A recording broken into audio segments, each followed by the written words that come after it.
You don't say to mama, you don't read, oh. Says the tracking angel. You don't boast to mama, you don't cut. Now chain you the cut.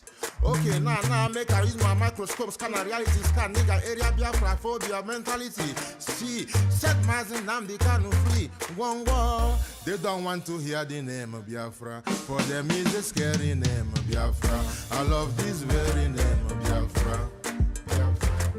Biafra, most I judge a bless Biafra, Chukwuki Biama bless, conscientiousness bless Biafra, Biafra, Biafra. Started in 1804 by Uthman Danfodio, Rinom go be to Sokoto, Boo, Sa Amadou Bello.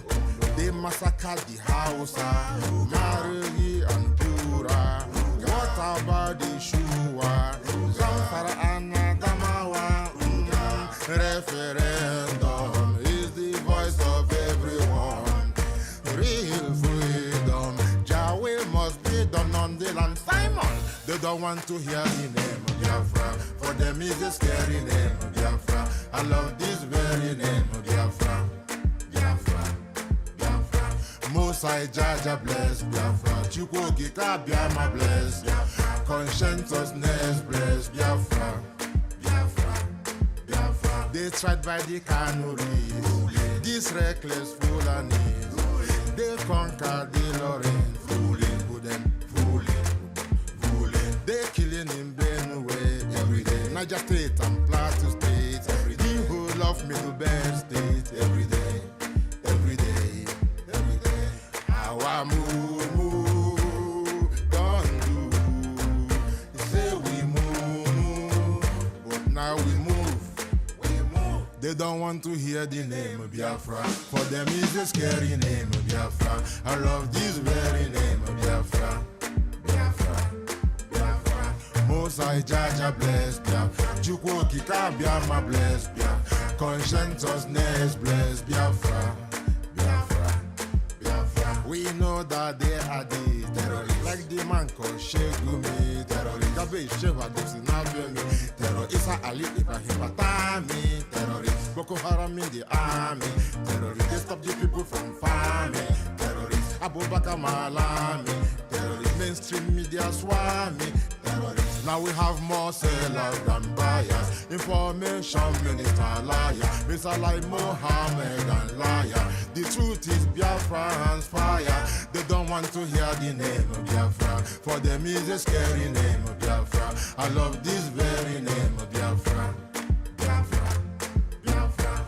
Mosai Jaja bless. Chukwuki Biama bless. Conscientiousness bless Biafra. Biafra, Biafra. They can come into Biafra land, one them, run them out of go do the wall and one them, pararafan and run them out now, run them out now. Yo, divided nations, decent, playing their bloody games against Biafra with the AU all the same. What a shame, such a pain. Nnamdi Kanu says Biafra, he comes away. Biafra, black people worldwide say Biafra, Marcus gave away Biafra. Yes, thank you, everyone. It's a wonderful afternoon. I greet you all from my location. My name is Raphael Chamaka Jere. By the grace of Chukwukabiama Primi Henile, I am a bearer of the Prime Minister, Biafra Republic Government in exile. I greet you all and I bring you good tidings. Yes, every day that breaks is good tidings for those that needed to be free, because the zoo that have held them captive is crashing by the day. Every day, the zoo, Nigeria, is crashing. And then there is liberation that is going to be happening very soon for those that are trapped in that zoological republic of Animal Kingdom. I know every one of you remember this man whom you are seeing his picture on the screen right now. Today, this interview was posted today on his YouTube channel this afternoon. I was going out and I just got the alert. Wow. I said, man, what has he got to say again?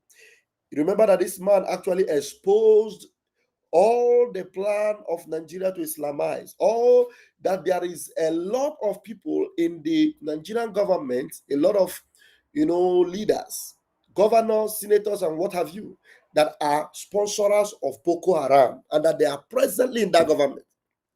And now that all of them are gradually being exposed, the names are coming out, their names are coming out. Top people are being mentioned now. People like Brutai, people like Malami are being mentioned.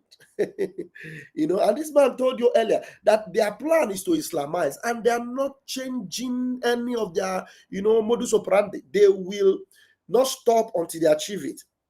And today again, he is letting a lot of cats out of the bag again. They rot in the Nigerian military, they rot in the army, they rot in the system. And there's something he said here that actually blew my mind. He said he would not keep quiet again because some of the secrets that were classified before, some of them after 10 years, they are no longer classified. You are going to hear a lot from him today. This is about 30 minutes of interview. It was a radio interview, and then he was recording it in his own house, his place. And then here we are to watch it. Remember yesterday I was reading, one of the military officers that actually exposed, Malami, Brutai, and the rest of them. If we have time, we'll go back there. But after this one particularly, there is a video we're going to also look at, that is laying more emphasis on how Omotosho shot himself on the foot. I'm telling you, every day, Nnamdi Kanu is gaining more victory over Nigeria. The more support Nnamdi Kanu gets, it means the more victory he gets, because right now it is no longer the dark age or the age whereby they can just decide to do anything and get away with it. This time around, Nigeria will no longer get away with their criminality. Nigeria can no longer get away with their criminality. In fact, let me not waste further time. Please make sure you are hitting the like button and you're sharing it so that others will join from the beginning of this very interview that Commodore Kunle Olawunmi granted to this particular news station. So without wasting further time, I will go straight to it, and we will start it from the top. We'll start it from the top. Let's go straight to the introduction, and then we'll start. Back on the Vintage Talk Show with the Five, and I've been chatting with Commodore Kunle and Alex Ogundadegbe. Of course, as he has been on the sideline, and we are moving on to our main interview section, talking points. We have as our guest this morning, retired Navy Commodore, former military intelligence officer, ex-deputy director of Defense Administration at the Defense Headquarters, now a professor of global security studies, and head of Department of Criminology, Christian University, Abeokuta in Ogun State. It's a great pleasure to have you this morning. Yeah, good morning, and thanks for having me. Good morning. Yeah, thank you, sir. Good morning. Thank you. Prof, you probably have listened a little bit to our discussion on the supplementary budget with 500 billion allotted, seemingly, so dealing with our security issues. It's almost an overwhelming situation for us. Yeah. Do you believe that fund will be adequate? Will you subscribe to such amount, or how it could be used effectively to stem the insecurity in the land? Thank you very much for that question. I know that my years in the military has proven to me that usually those monies are not used for what they are meant for. Recall that I was also a deputy defense attaché to about 8 European countries between 2003 and 2007, 4 years. One of my principal duties was to monitor and provide, enablement for Nigeria to be able to purchase arms and ammunition. So I operated in France, in Spain, Portugal, Italy, Belgium, Israel, Hungary, and other countries, about 8 of them. So usually my job is to ensure that we get arms for our fighter jets, our warships, artillery pieces, armored vehicles for the Nigerian army. But I will tell you a story. There was a day a man walked into Nigerian embassy in France, and he requested to see the defense advisor. Unfortunately, that the defense advisor was in Italy, so I was deputizing. And I said, how can we help you? And he said he's in France to buy rockets for our MiG fighters. And I look at this man, and I couldn't believe it because there are ways that arms, the procedures are very hectic, and it's always G to G. G to G means government to government, And here I was facing an individual who has come to buy rockets for the MiG fighters. And I have to quickly call the ambassador and ask the man to sit down because I thought he was a fraud. So eventually we discovered that it is actually true that this guy has been given money in Nigeria he has been given a contract to buy those rockets, and they told him those things can be found in France. So what he needs to do is to go to the Nigerian embassy and see how he can get it, And I told him, this is not going to happen. You cannot come with cash and you want to buy a rocket. Nobody's going to sell it to you. Are you following what he's saying? In France, while he worked as an attaché for the government in France, and an individual, that shows you this terrorism didn't start today. An individual came to France, and a civilian, and wanted to buy rockets. And then he thought it was a fraud. He tried to come sit down and call the ambassador. And then when the ambassador, they investigated, they discovered that it was true. Nigeria government, the government or whatever, however institution they are in Nigeria, gave this particular individual who is a civilian contracts to buy rockets from France. Are you following? Okay, please go on. You will hear what in France. So what you need to do is to go to the Nigerian embassy and see how you can get it. And I told him, this is not going to happen. You cannot come with cash and you want to buy a rocket. Nobody's going to sell it to you. But that's what he told me. So this gives an example of how our defense budget is spent. They just share it to themselves, to their cronies, and they go cap in hand looking for where to buy this thing, like they want to buy tomatoes or pepper, or they want to buy, So it's a joke. And we wrote a report back to Nigeria, and they seem to be aware, But having said that, the challenge, I think, with defense budget is oversight, the oversight responsibilities by the Senate. This has created room for a lot of fraud, corruption, and we often do not get what we want. I give one or two examples again. I was an attaché in France, in Israel as well, because I was covering Israel.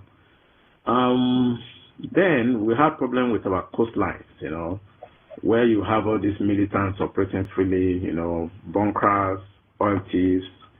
And we made a proposition to the government, just like you are talking about this, George. If we get there, we'll make some comments about it. We make proposition, and we wanted a total radar coverage of Nigerian water, meaning we want to cover our waters from Badagry to Calabar to Bakassi. And deep into the sea, up to like 200 nautical miles, which is the EEZ of Nigeria. The EEZ means Exclusive Economic Zone of Nigeria. So that we can sit comfortably in our operation rooms and monitor what goes on at sea. That's what advanced countries do. I remember I was sent to Brazil, and we went to check what they had. And they have a very huge maritime control center. So Nigeria wanted to do the same, and I think it was suggested that maybe we go to Israel. So we went to Israel. I mean, not my office, but Nigeria went to Israel. I don't want to mention on air. I could have mentioned the Minister of Defense that did that bad job. He went to Israel and met a company that is called Aeronautics. You can Google it. Aeronautics offered Nigeria, okay, they will give us what we want, and they wanted to give us also 2 maritime patrol aircraft, helicopters, and the radar coverage, because you cannot just see something. If you see something at sea, let's say like 50 nautical miles at sea, you need to now go to investigate what is going on there. So we needed 2 maritime patrol aircraft, some UAVs, and so on. And I also would not like to mention the amount, because as the deputy defense attaché, I have access to all these files. The amount was huge in euros, and they had to give us. And as the attaché, I was based practically in Paris, so I flew to Tel Aviv to see how far the contract has gone. And I was surprised to find out that after the contract has been signed and sealed, our Nigerian politicians went to tell them that, oh, they should. First of all, they inflated the contract hugely. That is something supposed to be like 10,000.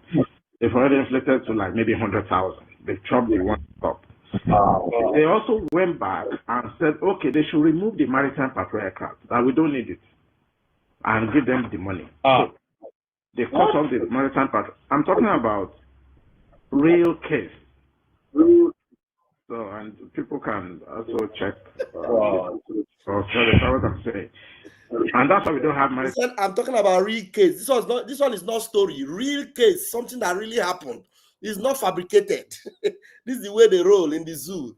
Crime scene, terrorist country. And give them the money. So they cut off the maritime patrol. I'm talking about real case. So, and people can also check or tell what I'm saying. And that's why we don't have maritime patrol aircraft today. So that's why they don't have maritime patrol aircraft today. That is, Nigeria as a nation does not have maritime patrol aircraft. So whatever is happening in the sea, Nigeria don't know. There's no aircraft to monitor the sea to know if there's an enemy encroaching now, if there's any terrorists coming now, if there's any bombardment coming to Nigeria through the sea. Nigeria cannot, they have no radar, they can't trace it, they can't even find it out. They have no maritime patrol. They don't have it. But they paid for it, oh. It was paid for. The company, they did a contract, they paid for it. These people went and then they said, cancel it. Give us the money. We don't need it.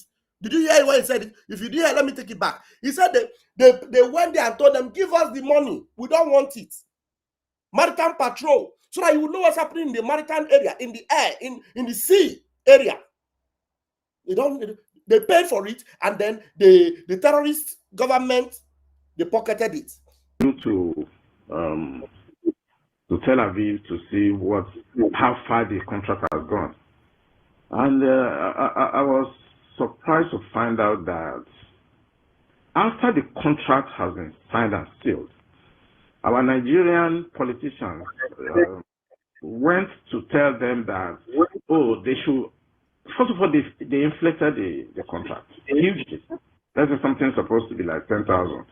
They've already inflated to like maybe 100,000. They chopped the one up. They also went back and said, okay, they should remove the maritime patrol aircraft, that we don't need it, and give them the money. So they cut off the maritime patrol. I'm talking about real case. So, and people can also check or tell what I'm saying. And that's why we don't have maritime patrol aircraft today. So they cut it off. They also cut off the UAVs, practically cut off everything except the consoles. The consoles are the radar system that they monitor. Then the radar systems were still there.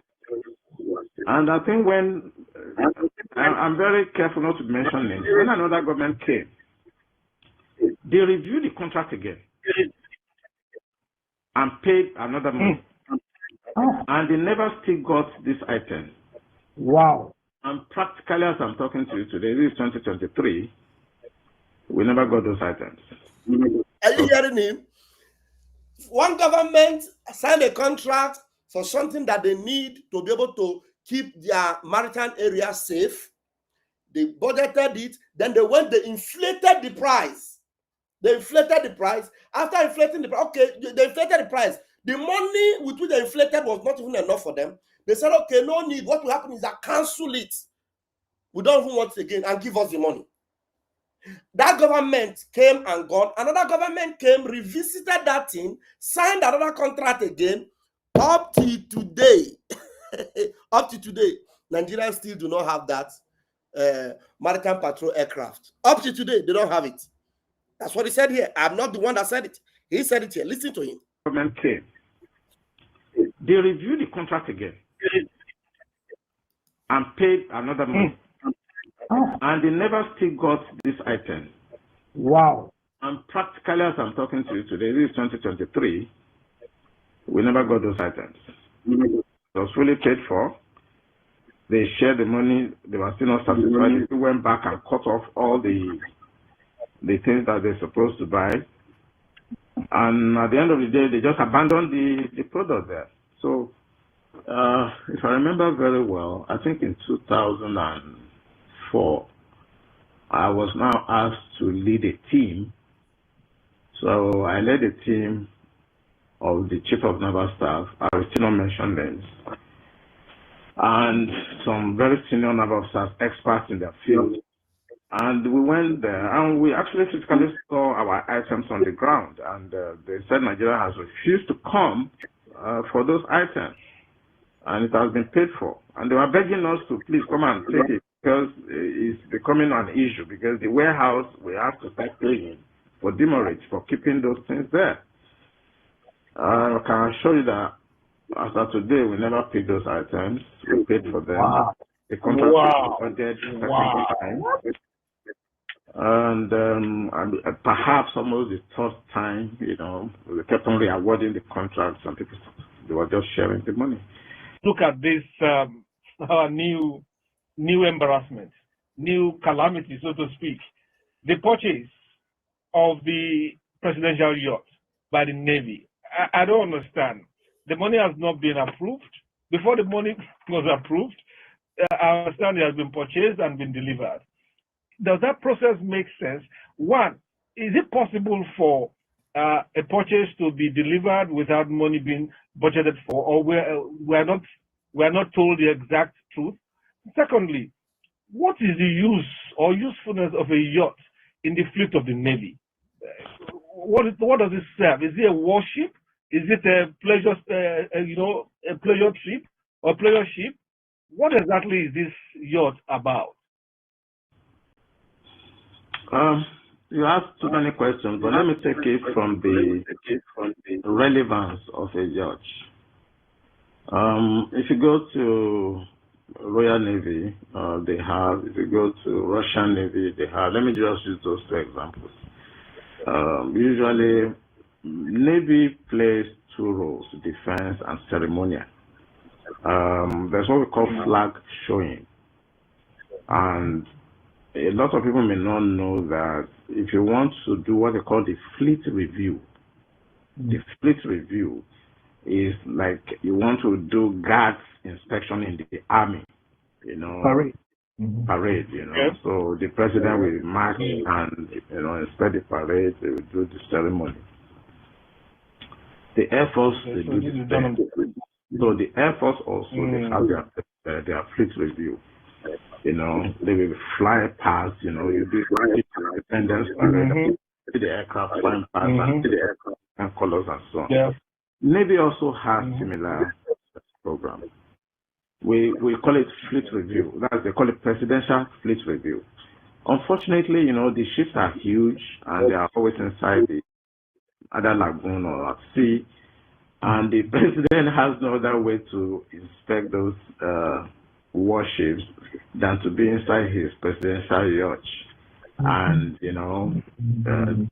basically sail past those warships, because they can line up to maybe like 2-3 nautical miles, because the standard distance between the wind at sea, if you put a frigate somewhere, there should be a distance, maybe sometimes 500 meters before the next one, another 500 meters. So by the time you want to see all those ships, you need to be in a yacht where, handled by the experts, the Navy, and you will just sail through and you'll be checking those ships one by one, because they are dressed overall in ceremonial, and there are men that have manned ships. So we call them,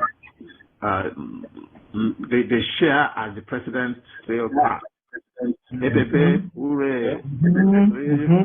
the president, commander in chief. So as he's sailing past, they are using megaphone and they are sharing him. So I listened to a lot of talks, on this issue of yachts. And I was really taken aback. As a professional, when I joined the military in 1982, we had a presidential yacht. And you can check this out. The name of the presidential yacht there is Igina Bereton. It's a John name. And it was used by Shagari extensively for ceremonials. Maybe Prince Charles visit Nigeria, they will take him on board those yachts, they will take him to sea, they will show him our coastline, they will sometimes even do a fleet review with him. So there's nothing wrong in having a presidential yacht, because it's not for him. If he leaves, when Shagari left, another person came. We were using this Igina Beraton until it got to a state of disrepair. And the Nigerian Navy now felt that, let us convert this presidential yacht to a training ship. And that is what we did. We repainted the presidential yacht and renamed that yacht Nigerian Navy ship Ruwanyaro. And I was trained on board Ruwanyaro as a seagoing cadet. So what are we talking about? I will mention a name. The former governor of Ogun State, Olofimoyin, was the commanding officer of Ruwanyaro in 1984-85. And I trained on board that ship. It was a presidential yacht converted to a training ship, because it does not fit again that role. It was old, and the president cannot use it again. So we converted it to a training ship, and we use it for decades to train. Now, let me come to the other side. The challenge in Nigeria is just that this for me, I just wonder whether we are also human beings. You see, what people do is that they will go to Italy, or maybe some of these yachts that was seized during Russian-Ukrainian war by the West, and they are selling them. One bringing I'm just speculating, they will just go and buy it. Then they will impose it on Nigeria through the party politics and say they should budget for it. The ship is already waiting somewhere, it has been bought. Then they will say they should budget for it. Then they will now bring it in, a used yacht somewhere. That is where the problem is. And you can never pay 5 billion for a yacht. It's not possible. It has been inflated, it's been corrupted. That's why I wonder whether we are human beings. And this will go on and on. And you will see, eventually you will see that ship, because somebody has already paid for it. So they start bribing each other, continue to bribe the Senate, bribe this one. Maybe the yacht is about $1 billion. They will say it's 5 billion. Then the 4 billion on top will be shared. That is where the problem is.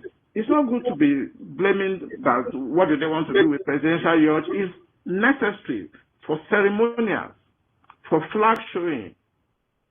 Navy needs it. I remember we even requested for another one when we converted the Igina Beraton to a training ship. We requested for another presidential yacht for presidential fleet review.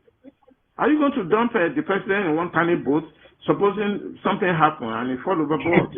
A lot of things I saw in my 35 years of military intelligence operations that makes me to be depressed. If you see me, sometimes when I talk, it's because of depression. I'm highly depressed. I will also tell you another, it's not a secret because it's been a long time.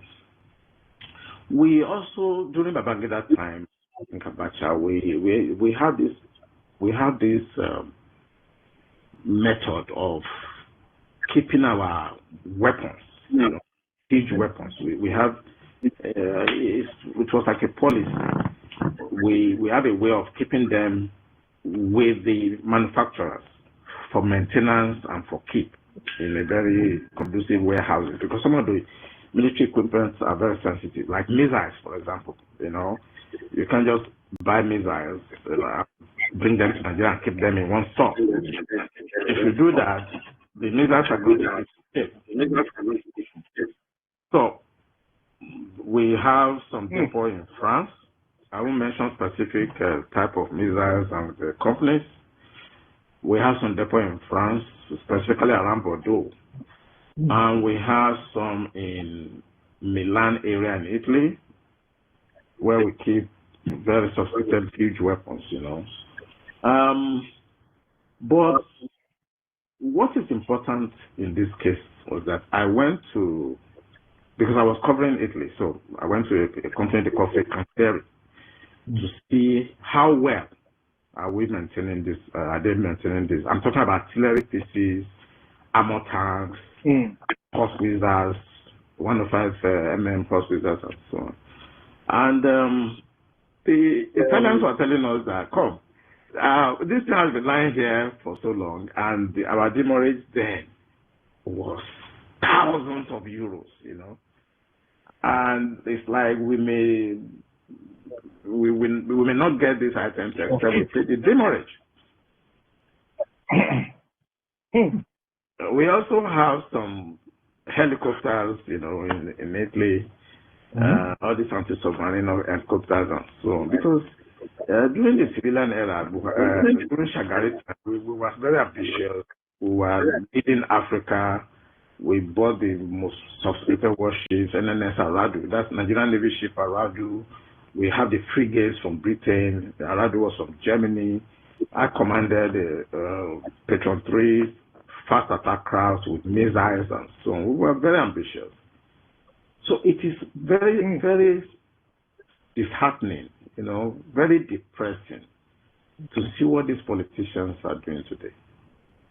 I feel depressed, I can tell you that I'm having what they call post-service traumatic disorder, because when I see the of billions that this country has, it makes me sad. That's why immediately I left the military, I went into academics just to keep myself busy. It's a very sorrowful thing when you see what Nigeria does with their defense budget. I can talk on and on, but there are some that I cannot be on the air today because it's not going to all go well for this country when people find out what they do with their defense budget and how they share the money. There's what they call the budget oversight responsibilities. The budget oversight responsibilities is by the Senate. So the Navy can say, okay, we want a particular warship, this class, to be able to perform this particular role. Everything we go through, first reading, all those process, then by the time the money is released, somebody will just hijack the money and say, why do you need this? It's too sophisticated. Can we maintain it? Meanwhile, the money has been released. Everything has been discussed. Because I agree, money released. Then they start querying the Navy. They start querying the Navy. Why do you want this? Now they say, okay, instead of going to, I'll give a very sorrowful example. The best country that can give us Super Dvora and Shaldag, those people that are in the Navy listening to me, we understand these terms, are Israelis. And I facilitated that process. We're supposed to get two class of ship that we call the SAR-4. You can Google all this. They have sophisticated how advanced those ships were. And after all said and done, they collected the money. and simply went to Turkey. Some who just carried the cash went to Singapore, some went to China, buying Chinese ship and all these horrible things you're saying that we cannot maintain today. So it's a very sorrowful state. And you feel like crying, or you just feel like leaving this country and just go quietly somewhere and sit.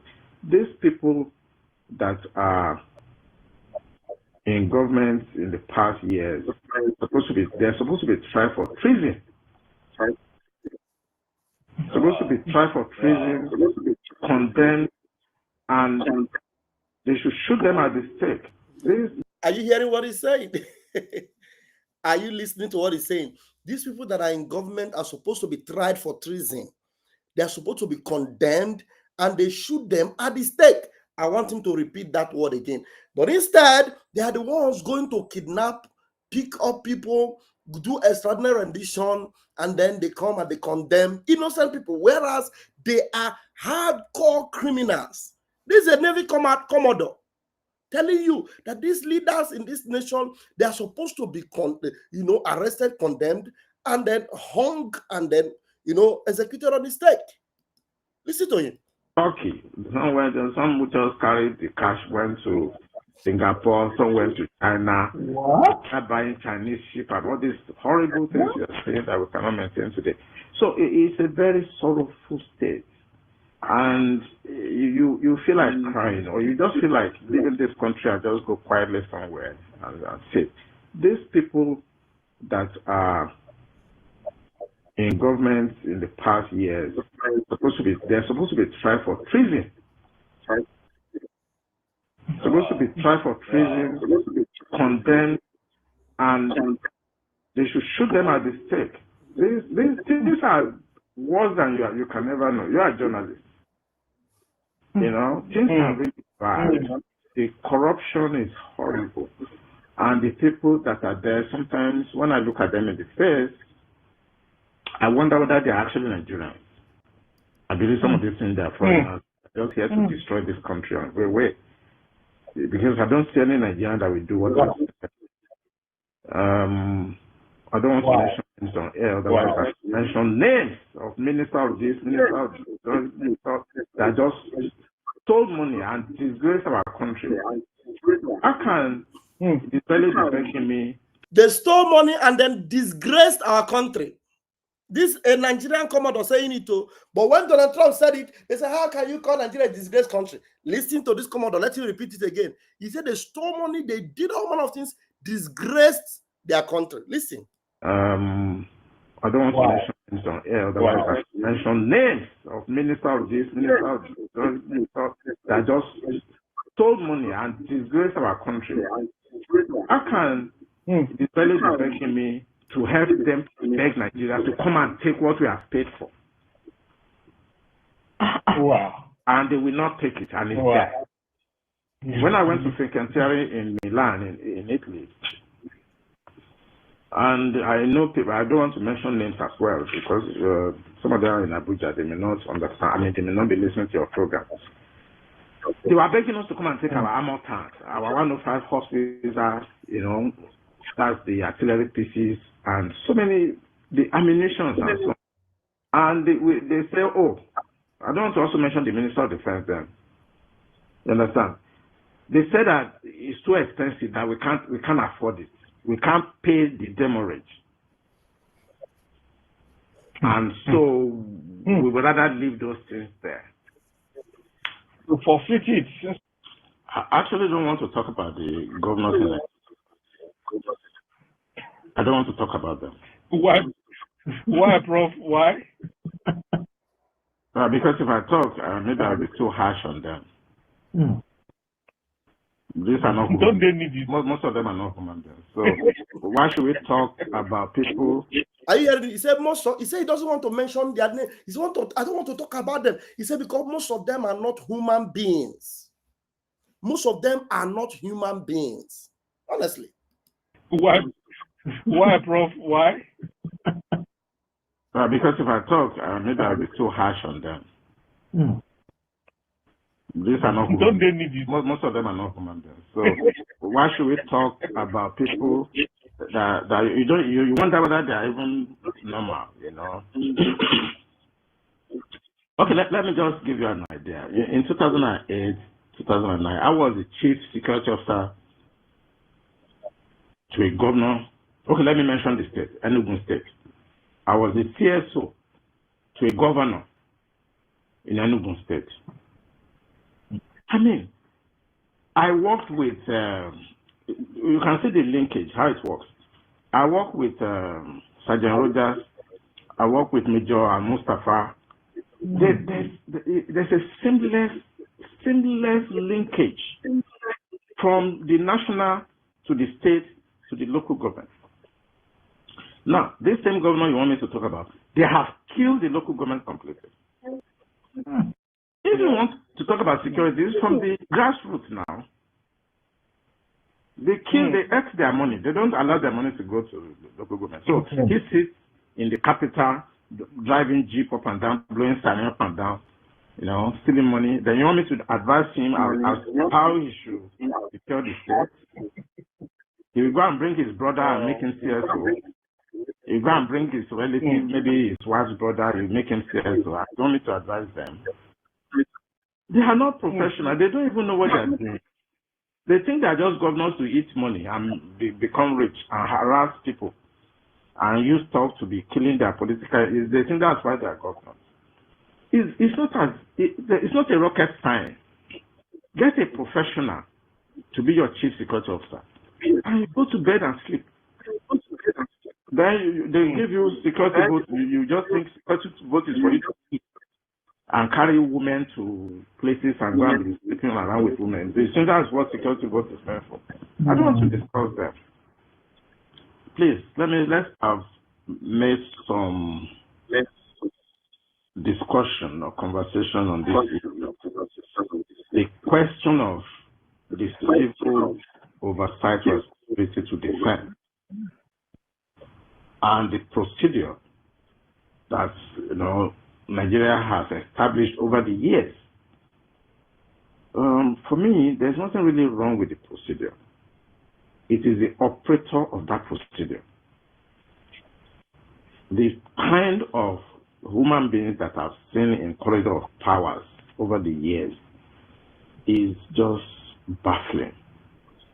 In fact, sometimes I used to think that maybe this is hell, you know, and this is hell. You know, we talk about heaven or hell, and God has put all of us here in hell and give us those kind of leaders to grind us. That sometimes when I think deeply, I say, I mean, why is this happening? Are you hearing him? He's describing Nigeria as hell, literally. He's telling you that Nigeria is hell. That God decided to put them in Nigeria so that to grind them. Repeat that again, please. I've seen in corridor of powers over the years. There's nothing really wrong with the procedure. It is the operator of that procedure. The kind of human beings that I've seen in corridor of powers over the years is just baffling. In fact, sometimes I used to think that maybe this is hell, you know, and this is hell. You know, we talk about heaven or hell, and God has put all of us here in hell and give us those kind of leaders to grind us. That sometimes when I think deeply, I say, I mean, why is this happening? Because it doesn't happen in other climes, you know, where the procedure is laid down based on the constitution that we are using. We can't just change the constitution because some individuals that are there are just like devils incarnate, you know. So how do you change the constitution and change the process and the procedure of purchasing arms? The Navy, because I don't want to really, you know, I was deputy director in PMED. Those people in the Navy, when they hear what I said, when I say PMED, they understand. Basically, PMED is, you know, project implementation, monitoring, and evaluation. So I was exposed to fires. If you want to purchase a warship, helicopter gunships, you want to build hospitals, whatever the Navy wants to do. So we are the one that, my office then, my job is to ensure that due diligence are followed and things are done properly.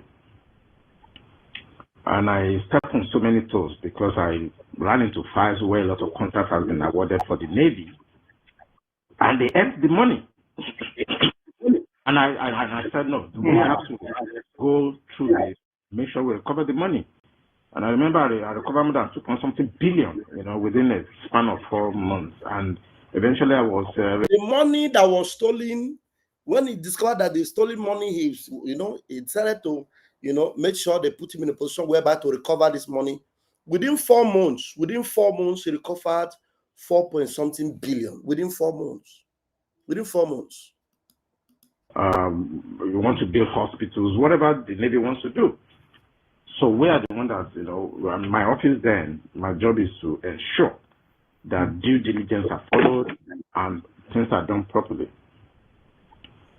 And I step on so many toes because I ran into files where a lot of contracts have been awarded for the Navy, and they ate the money. And I said, no, we have to go through this, make sure we recover the money.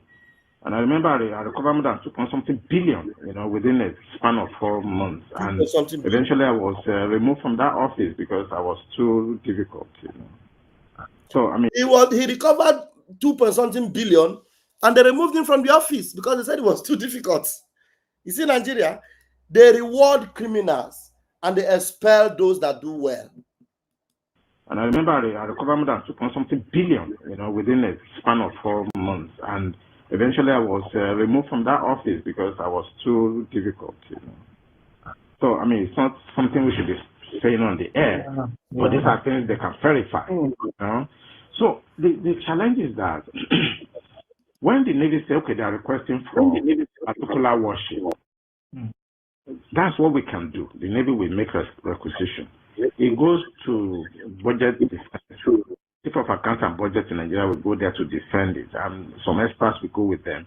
And when they accept, that is the end. How the contract is awarded, we don't know. It's not our business. We don't go to, where they are doing the contract. Sometimes they will just tell us that, okay, the ship is ready. We should go to Singapore. We should go to China. Then we prepare people to go there for training. They will train on those ships. And sometimes you will be surprised that the ship, as we are sailing the ship from China, when we get to South Africa, it will break down there. The new ship will break down in South Africa. And I've had cases to send signals and send people to South Africa to go and repair ships that are just coming in.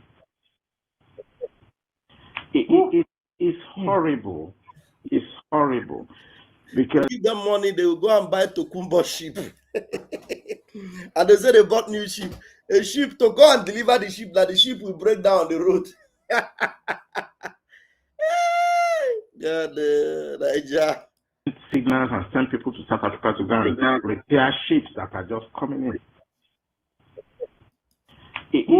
It's horrible. It's horrible. Because once the money is given to the politician, they go and get like a Tokumbo ship or maybe one very inferior ship that will rust away within 2 years. It will rot away at sea. The metal they use as substandard, the thickness, everything, the construction is just a what? They just share the money. Having left the system in 2017, we have a professional go to some of this and that you can discuss certain issues after 10 years. Okay? Because yes, you can declassify information. I'm an expert in intelligence operations. So people may think I'm talking frivolously or I'm saying things that I'm not supposed to say. I know I can declassify information after 10 years. In United States, FBI, CIA, KGB, they have time, they declassify information. The death of Kennedy, for instance, was to be declassified after 50 years. So it depends on how injurious the exposure of such information will be to national security. That's how you classify the number of years. So if one minister has money that is meant for defense and 10 years has passed, talking about 20, You can expose him. 2003, 2007. So look at the how many years ago. So I can say what I'm saying. Because maybe the man said was right, you know. The guy that had the money, maybe by now he has died. So I can say certain things and I know what I'm saying because I know what security is in the real sense of it. So I'm not saying what I'm not supposed to say. Yeah. So I think the challenge is the system. The system is endemically corrupt that sometimes I wonder why Nigeria is still surviving. How we are surviving, I still don't know. But the kind of money these people steal away. It's a miracle. It's a miracle that we are still working this. Is there an end to all this? Is there a lacuna? Is it all about choices of who we vote for at the end of the day? What exactly is going on? Is it okay, I like that question because I think the essence of this conversation, you know, is to find a solution to the problem. And I would like to refer you to one of the greatest philosophers after Sun Tzu. His name is von Clausewitz. What he simply did, his own state has this kind of problem. You see what we are discussing: corruption, drug dealers, all these people. You see, some of them are into so many dirty things. Okay, so he has this same problem, and he was a military guy, and he came up with a theory. He said he simply micromized a society. He said that a society is classified into the government, the security. In other words, during his time, he mentioned the military. So, the government, the military, and the people. These three triangles, these three people, they make up of a society. There's nobody in government, whether Bath or whoever they are, that did not evolve from the people. They were once a poor people, just like some of us before they became president or governor or senator. They evolved from the people. Okay? So Clausewitz says that the military also evolved from the people. I went to the military in 1982. I was a local boy in Ilaro State, somewhere. I went to normal primary school and so on. I emerged from the people and I became a military officer. And I grew to be a one-star. So a society is made up of those three: the government, the people, and the military. But he said, he gave a warning that the people is paramount. The people has the power. When you talk about sovereignty, the power belongs to the people because they are the ones that send their representatives to the army, to the government house, to the Senate. So whatever those people are their servants. They are there to work for them. They surrender their sovereignty to them. But you know what Nigerian politicians have done? Once they get there, when they are sent out, you vote for them, you send out. They now weaponize poverty. Because when you are so poor and wretched and cannot feed, you won't have strength to talk the way I'm talking. So, the challenge, if I say the challenge, you will not believe me. The challenge is actually the people. The people had a problem. All those people that carry talks, carry ballot box, all those ones that complain for people when they are doing election, those people that change the paper at, what do you call this, INEC? All those people working in INEC, are they not people? Are they military? Are they in government? They are not. If you are working in INEC, you are just somebody's father, somebody's mother.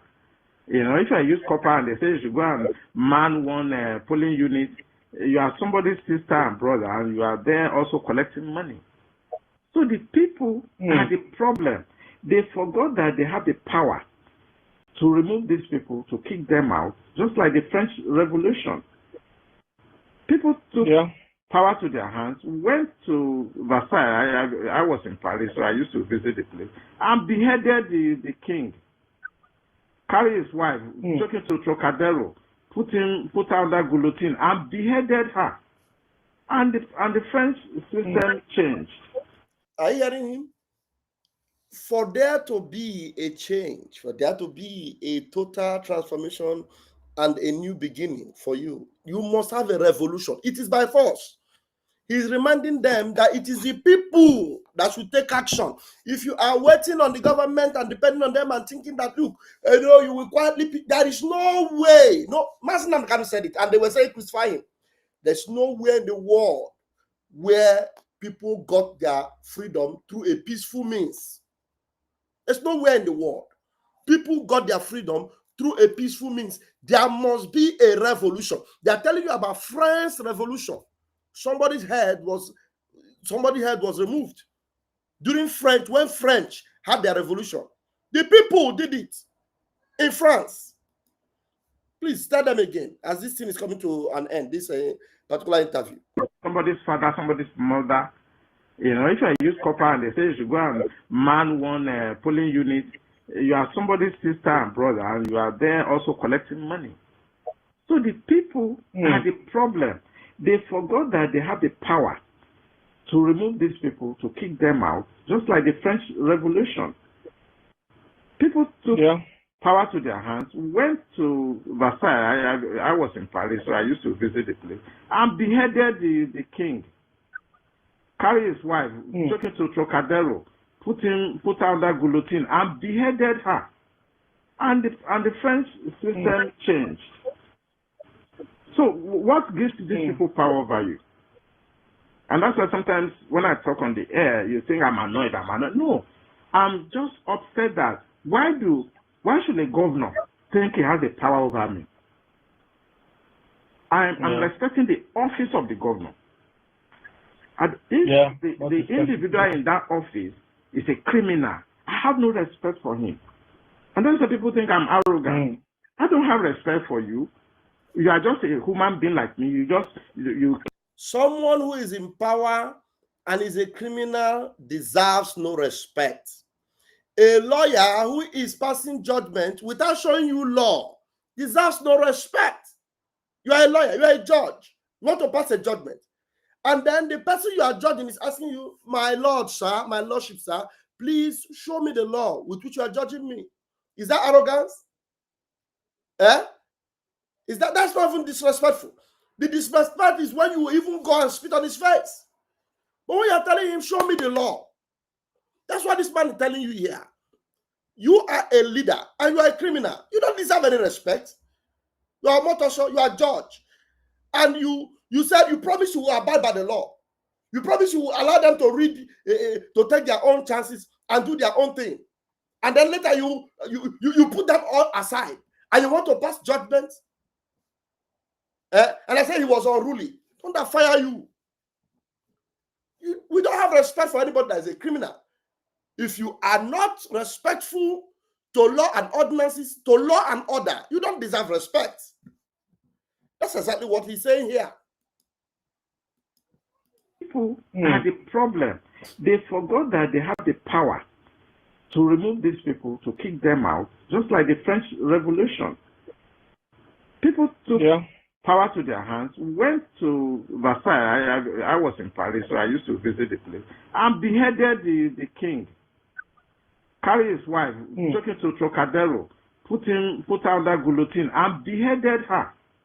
And the French system changed. So what gives these people power over you? And that's why sometimes when I talk on the air, you think I'm annoyed. No, I'm just upset that why should a governor think he has the power over me? I'm respecting the office of the governor. And if the individual in that office is a criminal, I have no respect for him. And then some people think I'm arrogant. I don't have respect for you. You are just a human being like me. You came from a village somewhere and somehow you got into a position of power and you became a nuisance to the society. So the solution is for people to take power to their hands and kick out some of these criminals that you have in government. The problem in this country are the people. It's not this government. But they evolve from the people. The military that keep people and start shooting people, are they not from the people? The military guy that commanded that I know the guy. He has a mother, he has a father, he has brothers. He emerged from the people. So people should take their sovereignty back from these rascals.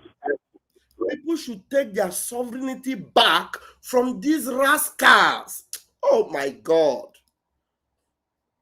People should take their sovereignty back from these rascals. Mother, he has a father, he has brothers. He emerged from the people. So people should take their sovereignty back from these rascals and get second time their independence. Thank you, Olawunmi. Thank you so much. This man is something else. This man is awesome. Something else. Yes, I have 1 hour before the town hall meeting in Owerri. Before then, at least we still have about half an hour to go into Nnamdi Kanu's, the update on Nnamdi Kanu. Let's see what it has for us. Yeah. Where is that video?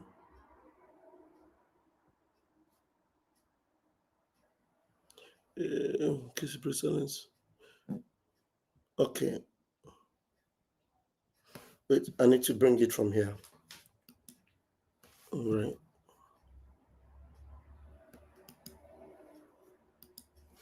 I thought I had liked it.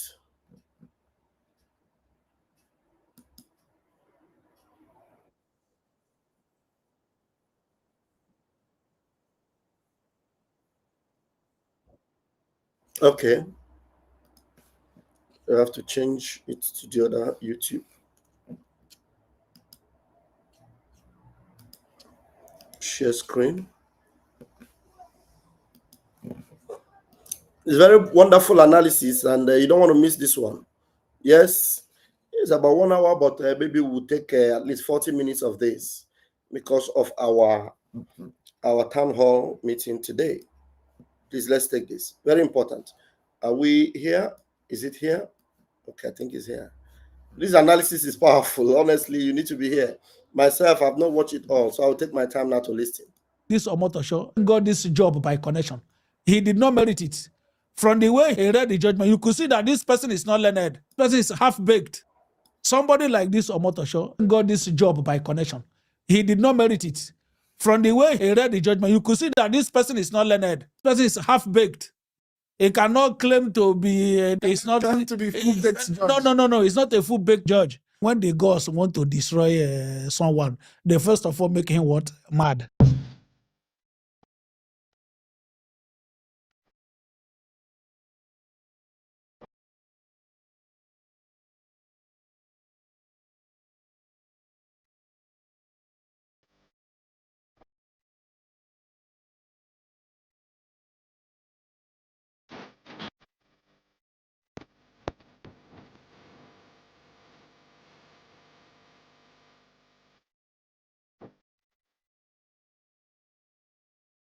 All right, welcome to Vic Influential Podcast.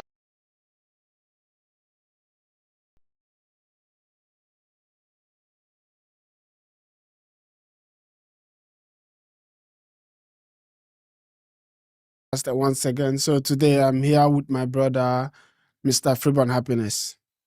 Yes, welcome to Vic Influential Podcast. Thank you, my brother. Yeah. Thank you. What do you think about our brother Nnamdi Kanu that was just convicted on terrorism charges?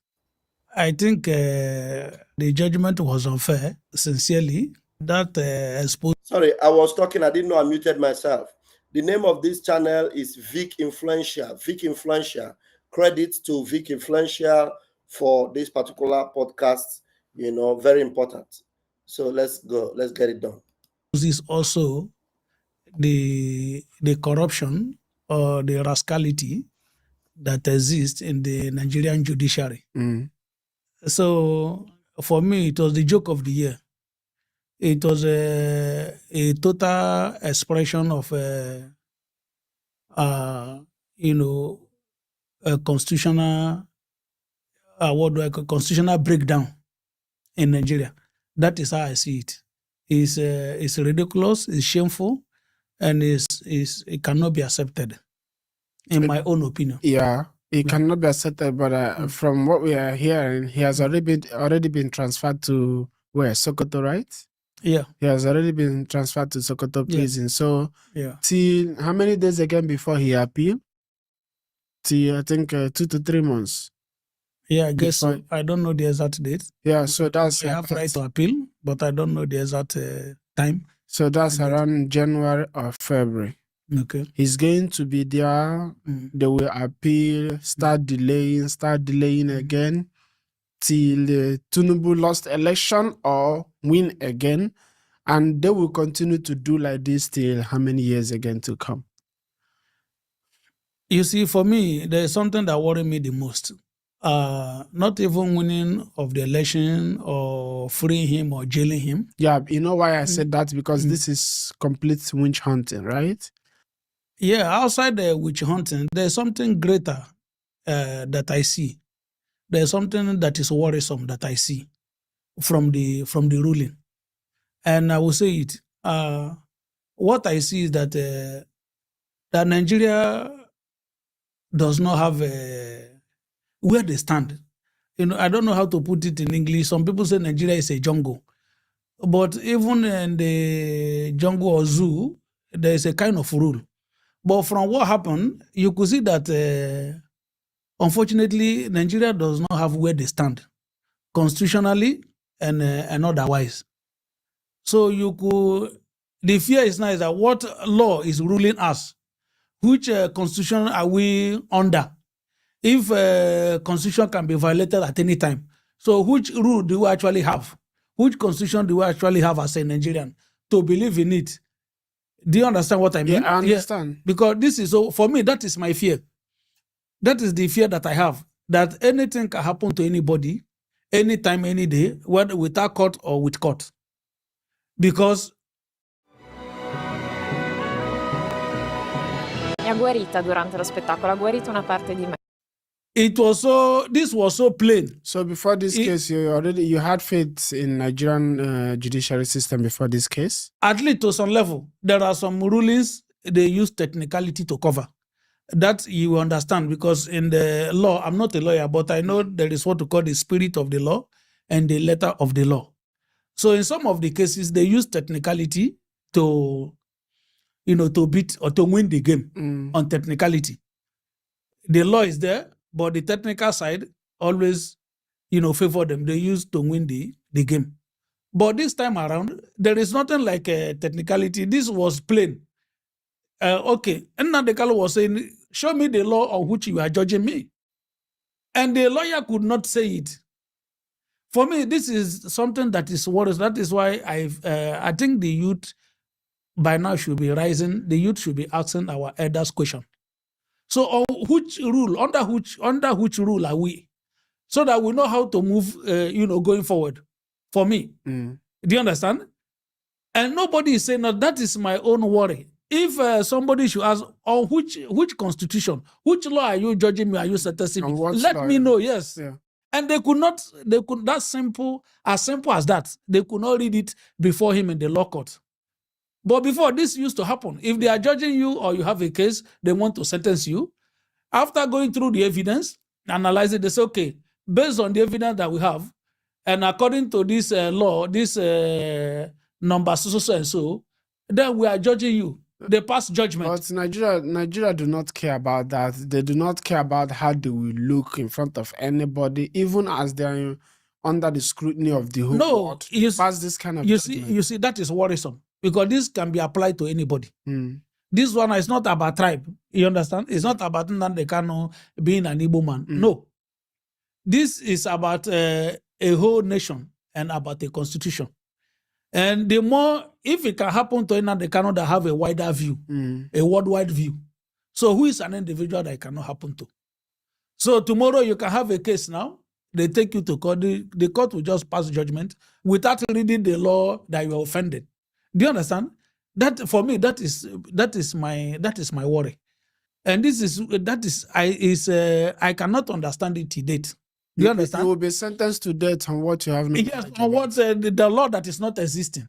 They will not read it to you. So which means anybody can take you to court. They will just pass judgment. They will not tell you the offense, where it is written that you have offended the law. So that is the danger of it for me. You understand? It's not about them, sentencing Kalu, but every Nigerian should be wary of this. And you see, this is a progression. Why I say it's a progression? If you watch the judgment, if you watch, okay, let's make a reference to that of Rivers, Port Harcourt.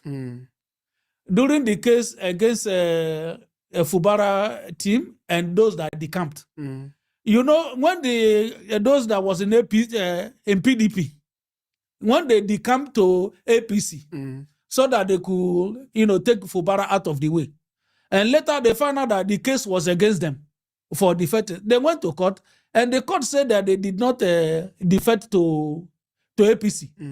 And these people were on video. It was celebrated. It was recorded. That court said that they did not defect. That they have decome from PDP to APC in reverse.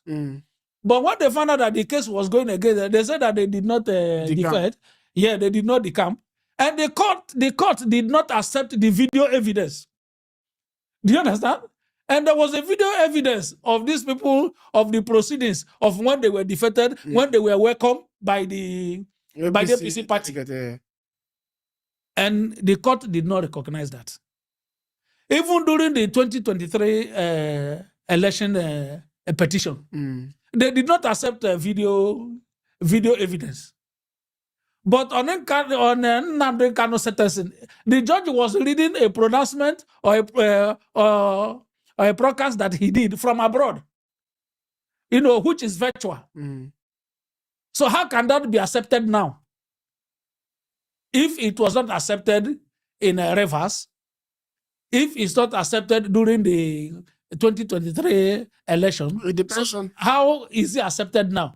No. And even if it's accepted, so why would the judge not quote the law or which is judging him? No, they all have their separate playbooks.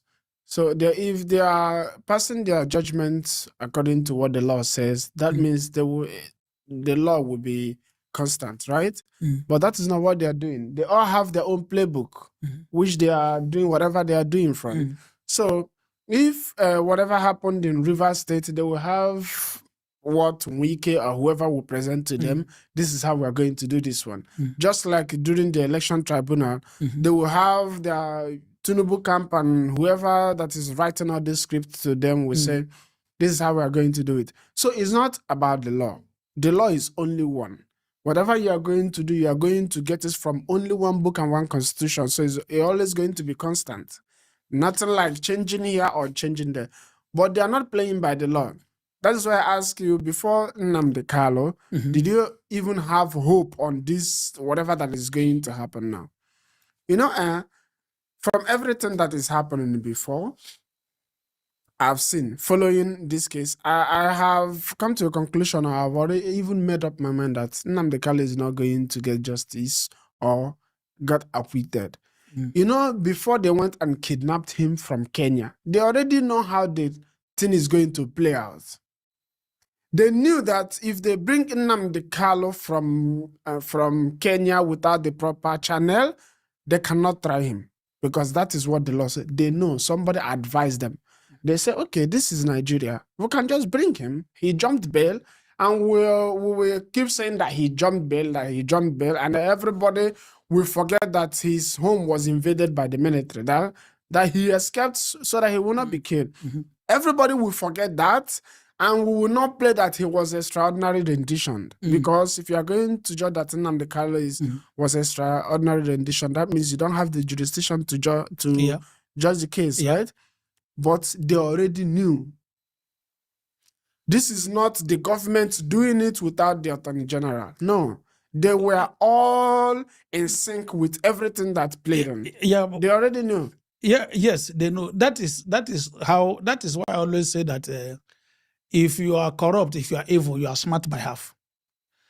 This is what have made what is making like somebody like President Trump saying that Nigeria is a disgraced country, and it's a shame. You understand? It's a very big shame to everybody, not only to Tinubu, to even our elders, to the clergymen, to everybody who have voice to speak and is not speaking. It's a very big shame. Ho 42 anni e salto il fondotinta. Non faccio filler e trattamenti facciali. Come? Seguo questi esercizi. Yes, these are the how can these decisions they are taking, that is what is bringing Nigeria down, and they keep doing it, and nobody is saying nothing. Nigeria don't have a rallying point. I don't see it. I don't see, there is no law, there is no virtue, there is no principle we believe in. This is what I'm seeing now in Nigeria. Anything can go. It means we are heading to nowhere.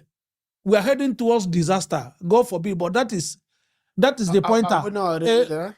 People that does not have there's no principle they cherish. There is there is no vision. There is nothing that will happen and everybody will say, no, this is wrong. This cannot be. No, they have already divided you. They have already divided you. That is disaster. They have won. They have already divided you. If you go to Twitter right now and you see that every scenario, everybody that is speaking up is being tagged IPOB or Igbo man. No. No. And I like just that. to be fair, like that. No, I saw some people speaking from other tribe. I like that. Seriously. Do you know why I like that? Because it means that everybody saying that law is not working in Nigeria is Igbo. It's good because you are saying or you are telling the world that it's only Igbos can say the truth in this country. That the people that are saying that Christians are being killed in Nigeria is only Igbo can see that. And if you can recall, it's only Igbos that came out and said that Tinubu cannot, Buhari cannot lead Nigeria. Look at where Buhari led Nigeria to. The same thing to this Tinubu. People will just take their hatred without saying that Igbos are like majority of them, a large number of them, 90 or 99% of them will tell you the truth at all time. You understand? Yeah. They said that there is Christian genocide in Nigeria. Everybody said it's Igbo thing. It is Igbo thing because as it is, it's only Igbos that will look you in the face and tell you how it is. You have everybody in power. When last did you have Igbo man as a president in Nigeria? The time you ever did, it was a ceremonial president. You've never had Igbo man at the highest level in this country, level office in this country. So right from the independence to now, Igbo man do not have a hand in making Nigeria how it is. At least we can boldly come out and say we did not destroy Nigeria. They all did collectively, and they keep doing it. And when we come out to speak, you will say Igbos want to destroy Nigeria. Are you daft or you cannot see what is glaring in front of you? This, after your 8 years of Buhari, taking Nigeria from where, how many years, like 60 years backwards to where it is now, and Tinubu continue. Yeah. Everything, insecurity, inflation, no food, poverty, up to 100 million Nigerians are in poverty. And your problem is Igbo. Your problem is Igbo. So, and because of my passport, there is no way you ask me where are you from. I will say I am Igbo, or I will say I am Biafra, just because of that passport. As it is right now, I have things to make me proud and say, no, I did not contribute to how Nigeria is right now. Because that is how it is. Yeah, but but in the entire world, they see I'm you. saying I am They see you, Nigerian they now. see you as a Nigerian Yes, first. because of Not my as an passport, they will yeah. say, "Oh, you are from that useless place." But I don't have any hand in making it how it is. Yeah. It is Yoruba and Hausa and Fulani made Nigeria how it is right now. They have made it ungovernable. It's The law is not working. Nothing is working there. A country with almost the highest resources in all ramification in Africa cannot boast of 40 kilometers of good road. They cannot boast of lights. They cannot boast of good health care. They cannot boast of social amenities. anything. They cannot boast of it. So we need to be saying, oh, Nigeria is useless. Oh, Igbo man did not make it like that. We don't have any hand in it. Okay. Yeah. Largely, you will say that that is within. Largely within, you can say that because they are never in the helm of affairs in making a decision in Nigeria. But outside Nigeria, they see all of us as very unfortunate. Nigerians. Yeah, we all contribute to the mess that is going on. But within Nigeria, I think it's our elders that have contributed, majorly. Our royal fathers, our elderly men. I don't know. It always brings me to question. So where do they stand? They can see that Nigeria is not working. They've lived for a long time. They could see that where we are heading to is disastrous, and yet nobody is willing to do something. For me, Nigeria is a mess. It's a shame. This Nnamdi Kanu's case, it exposes so many things. Like you rightly mentioned, he was rendition extraordinarily, which is illegal. And in law, we are not lawyers. You can't make legality out of illegality. That alone should not make him not to face any trial. And which a judgment was passed earlier, I think in the Court of Appeal, that they should set him free. That there's no grant to Supreme Court. Yes, that there's no grant to judge him. Even some of the subsection in the UN, the same thing have been communicated that this man should be set free. Il disegno che l'avete preso sono 26. Okay, this is where my fear is coming. Now, nobody is referring to that first judgment that the court did, that this man should be set free. Rather, you see people talking, differently. I cannot understand. So that ruling that was done first, that this man should be set free, because he was all of a sudden. Yeah, he was illegally brought to Nigeria. So therefore, there's no legal proceedings that can go under law, and which is a right, good and right ruling, and nobody obeyed it. Now you are saying this one that ruled illegal, that this is the correct one. Yeah. Man, Nigeria is a shame. And what about his case that was acquitted? Yes. That was by the Supreme Court, right? I think 2 years ago. Yeah, I think that was 2022 or thereabout. Nobody is saying that they one. all again. forget it. Yes. So that is my fear. So Nigeria, where are we heading to? What do we stand for? Do you understand? What is our rallying point? What is that will happen? And and the whole Nigeria will say no. This one we cannot take it again. See, now, when you remember all these kind of things, right? Then you will start looking at all those people you are calling clergymen on Twitter. When they interview them, you will be hearing the kind of Queen's English they will be speaking, defending this kind of undefendable judgment, this kind of atrocity, this kind of I cannot say the Banana Republic. I don't know. Nigeria, I think we are in that stage. No. Banana Republic means where the law does not is not upheld. I think that is exactly where we are now. If people who said that you will hear I graduated of law, and they will be calling wherever they graduated from. I don't know. They will be calling wherever they graduated from, And they will forget that a court in Nigeria have ruled that Nnamdi Kanu cannot be tried in Nigeria because of how he was brought back Yes. to Nigeria.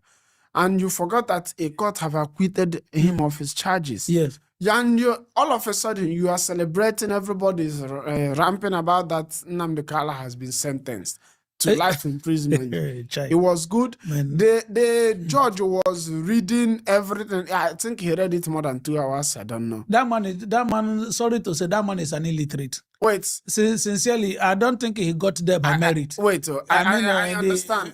I think we should call him Injustice Omotosho. Sincerely speaking, Injustice right? Omotosho. Yeah, Injustice, not Justice Omotosho. Injustice Omotosho. Yes, Injustice, that should be his name. He does not merit that post. Wait. I want to understand. He does not merit it. Wait. Nnamdi Kanu was not caught killing somebody. No. Nobody testified that he killed somebody. No. Or that he sent them to go and kill. So you sentenced somebody because of what he said. No. To life imprisonment. Yes. And the prosecutor was asking for death sentence. Yes. On what ground? Jesus Christ. We are not even backing him. Let's assume he committed the crime. Let's assume. Okay? But quote the law on which you are passing judgment. It's as simple as that. Do you understand? For me, that is my worry. Okay, let's assume Nnamdi Kanu committed that. Let's assume what they said, everything they said is true. Okay, but what is the law? On which law are you judging him? Why you cannot quote it? Or are they going to rehabilitate him? I don't know. And send him into the army. Yeah. Because that's what they do to people terrorists. This is shame. This is shame of a century. And okay, you see, that have brought also the case before the Congress in America. One of the Congress guy was saying that Nigeria judiciary is a mess. And these guys don't even care. These guys don't even care. No, they don't care because they are evil. They don't care because they are corrupt. That is they thrive in that situation. You understand? Yeah, if something should go normal, all of them will be relevant. In a second. People who think this way cannot compete. Never. They cannot compete in a standard situation. They are thriving because of Nigeria is like this. Yes. And you cannot see in a lawlessness. You in a country that is that runs on principle and law.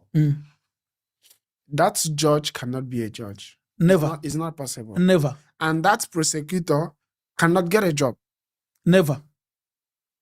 It is simple that this is how it is, but because of how Nigeria, these people, what they do is they'll find someone that they can use, then they will promote that person. Appoint the Tinubu. Yeah, that's what they judges. Do. You remember? Tinubu have appointed judges, people that he will be using to execute his illegal jobs, whatever that he wants to do. You see, this man, our current president Tinubu, is a bad guy.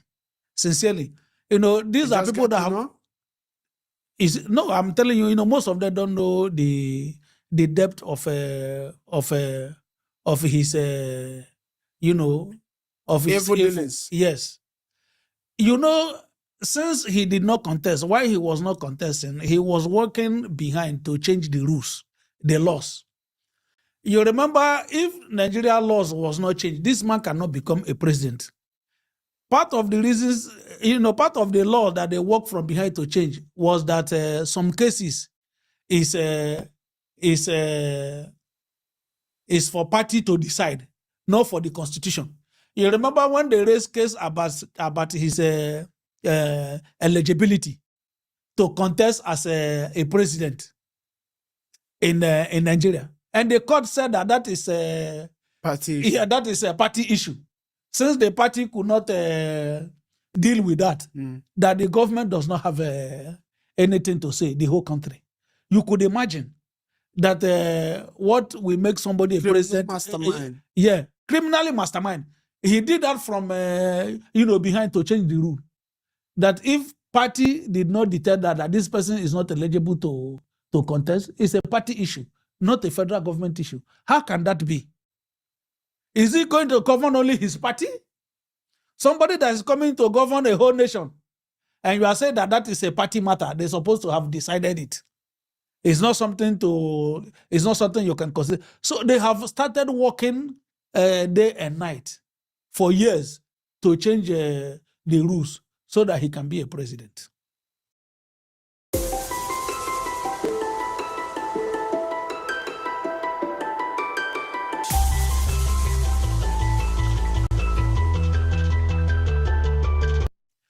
All these judges, they have started promoting them. The people who will work for them, not today. Yeah. The same way now that, this guy that is... FCT minister?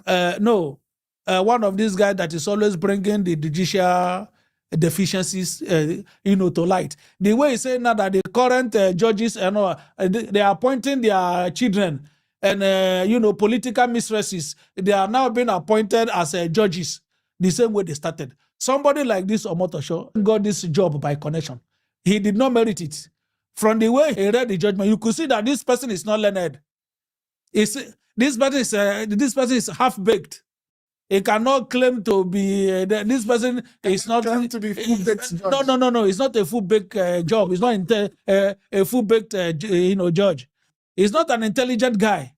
He's even reading with emotion. You could see that from his But tone. it was a missionary case. This was a missionary case. Oh my God. Nnamdi Kanu case was the biggest case in Nigeria.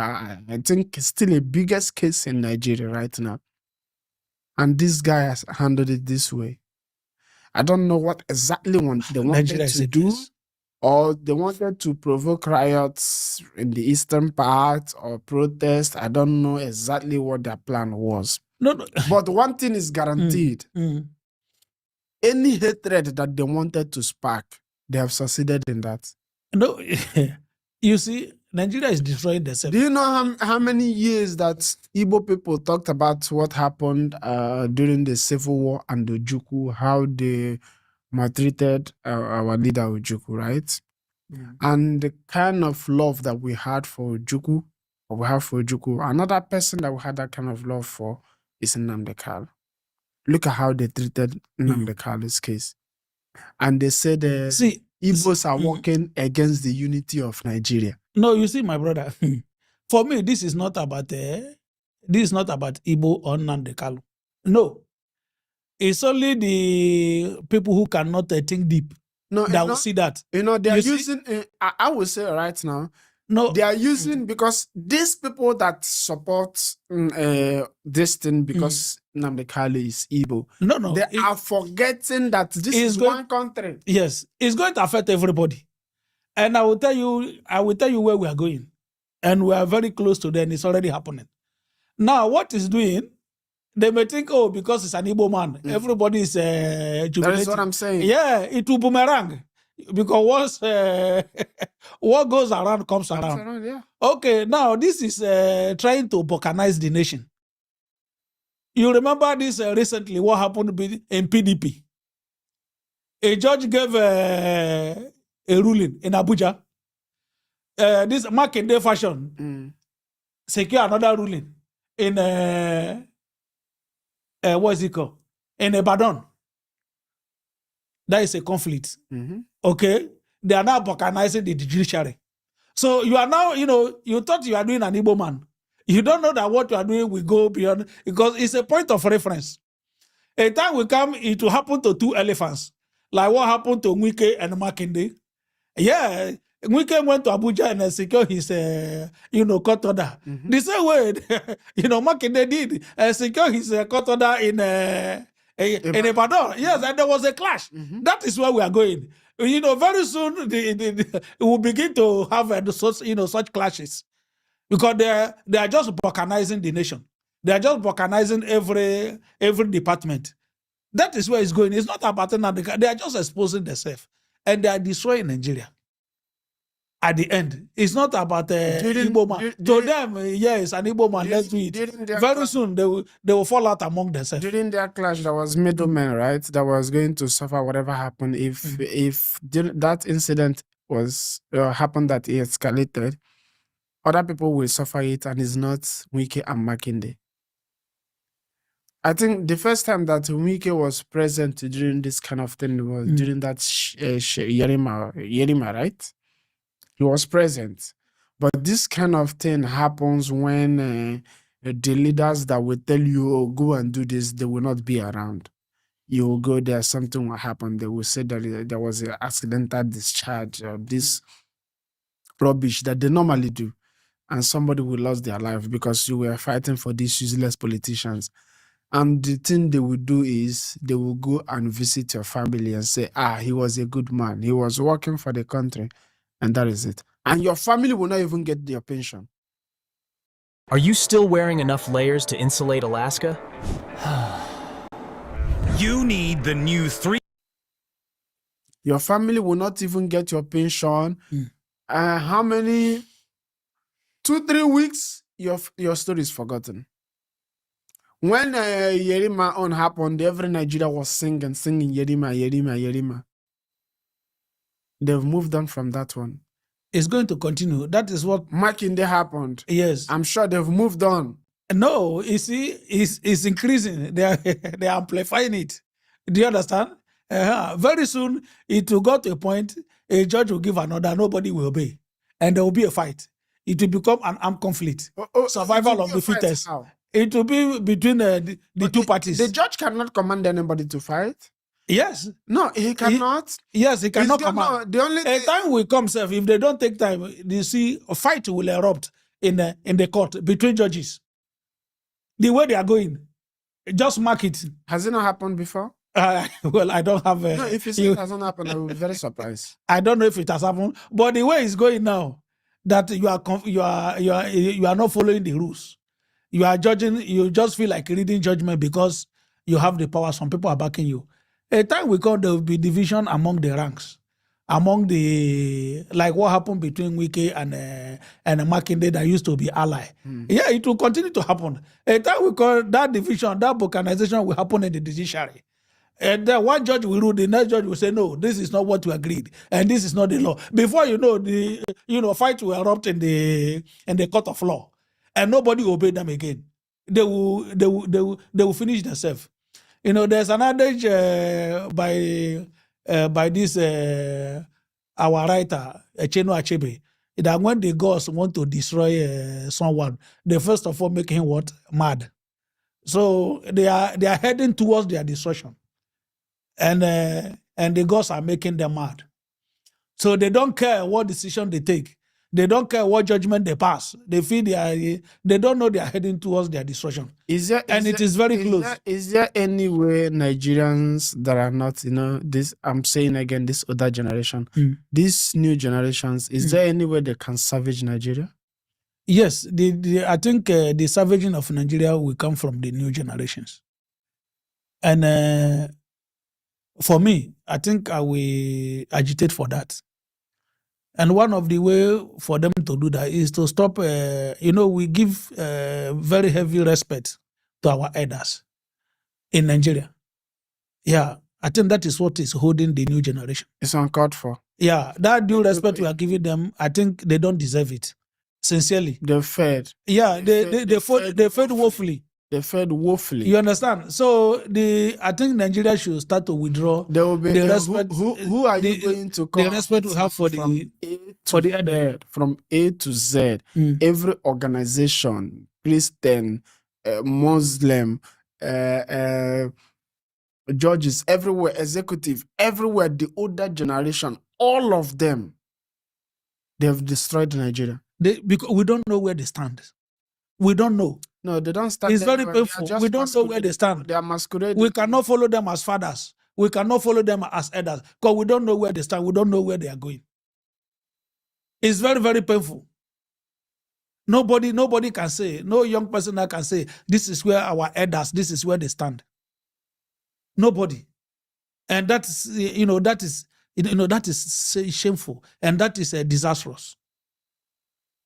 There is nothing we uphold as a nation. Even taking human life, we take it, it means nothing. We uphold bigotry. It's the highest Nigerian selling point. No, that does not have virtue. It's not taking us, things that have virtue. things that are pure, things that are right. You know, why are you talking about virtue when it's my turn to rule Nigeria?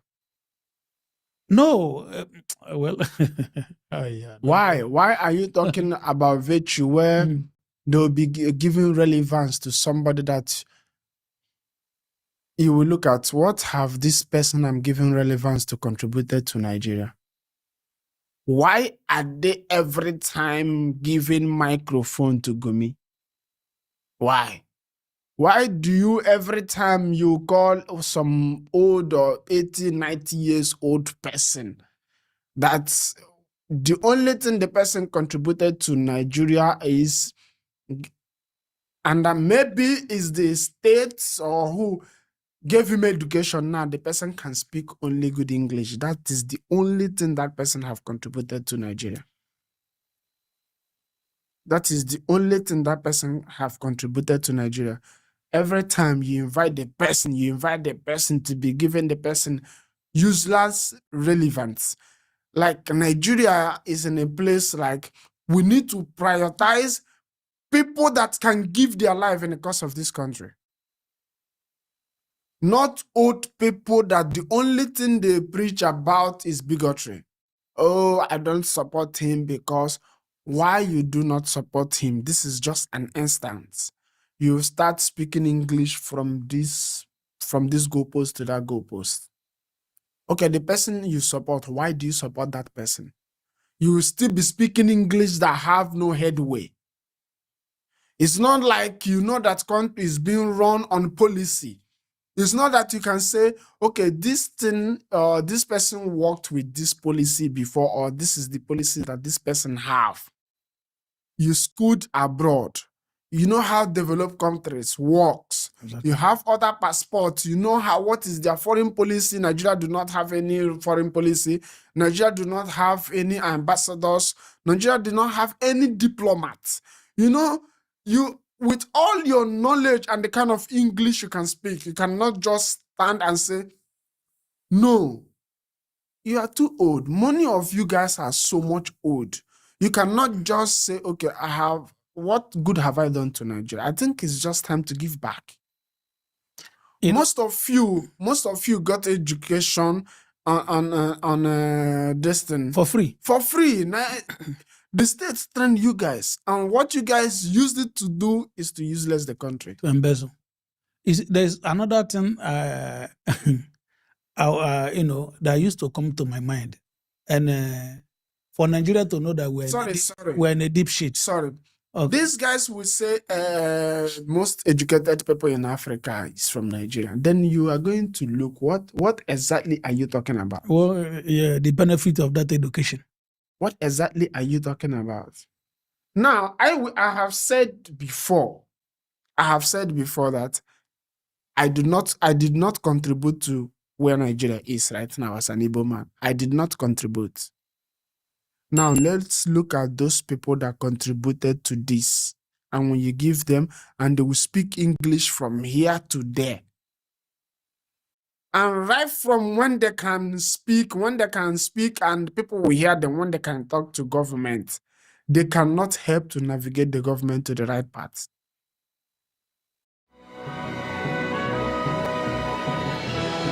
Il nostro viaggio in Cina inizia da qui. Because many of you, just to say this, Obasanjo have been the leader of this country for how many years? 12 years, right? 3 times. Yeah.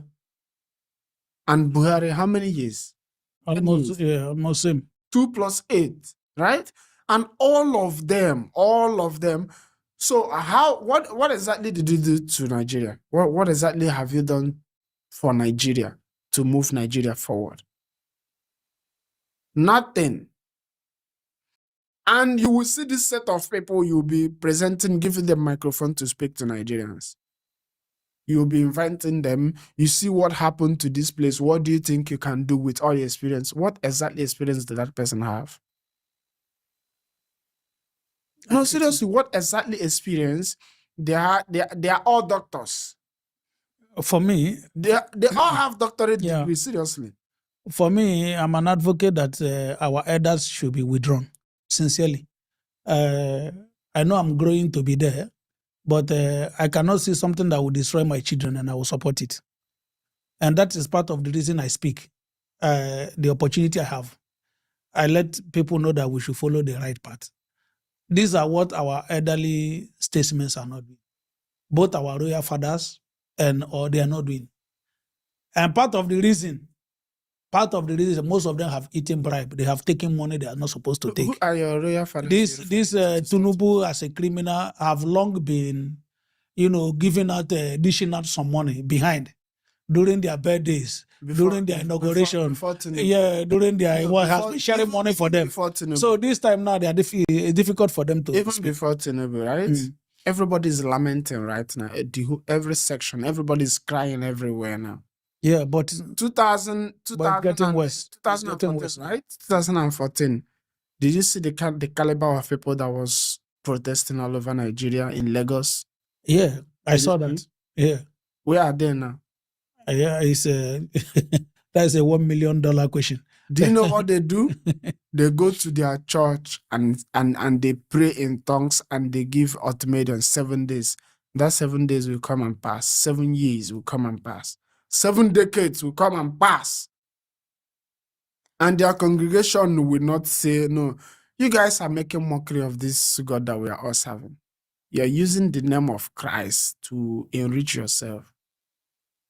And they speak in tongues, that we must all speak in tongues. And because you are speaking in tongues, you are speaking directly from God.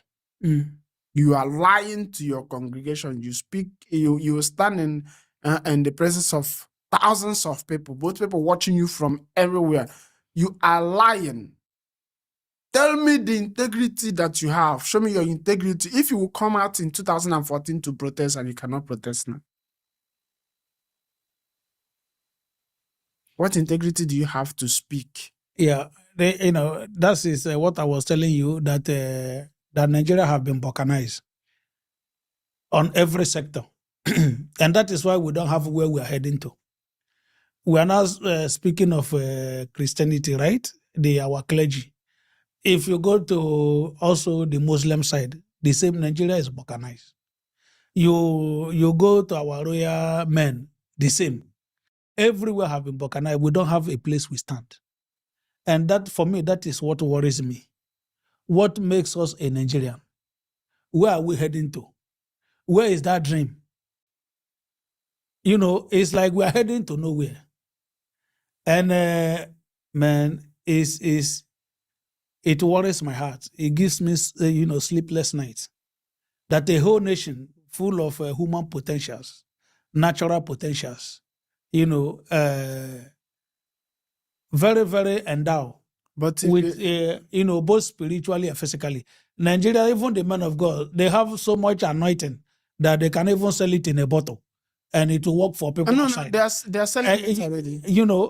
To tell you the kind of things we have as a nation, but yet we are heading nowhere.